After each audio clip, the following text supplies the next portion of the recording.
In today's video, I'm going to teach you how to get started with Slack.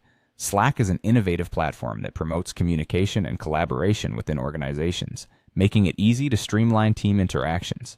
Whether you're part of a large company or a small startup, Slack can significantly enhance how your teams communicate. So, let's dive right in.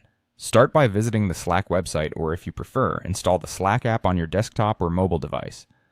Once it's open, you'll see a Sign Up button. Go ahead and click that. You'll be prompted to enter your email address, so make sure to use one that's both accessible and linked to your professional life.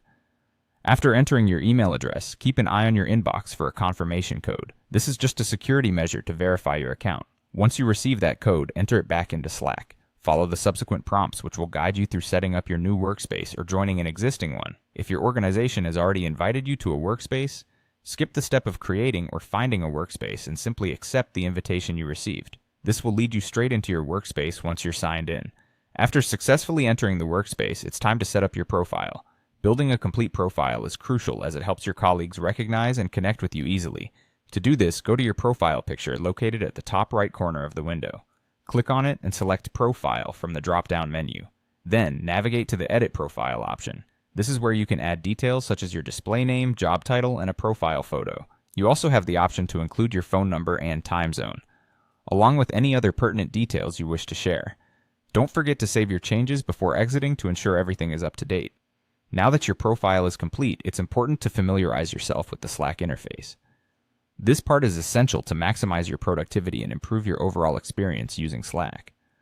On the left-hand side, you'll see channels, which are essentially group conversations organized by different topics, projects, or teams. These channels are great for focused discussions without getting lost in the noise of general conversations.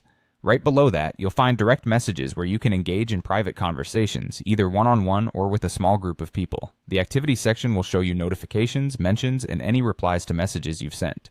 If you encounter messages or tasks that need your attention later, the Later section is a handy spot to save them. Additionally, the Apps section is where you can access a wide variety of app integrations and workflow tools that Slack offers. Lastly, the search bar is an incredibly useful tool for quickly finding messages, files, channels, or people within your organization. And that's it.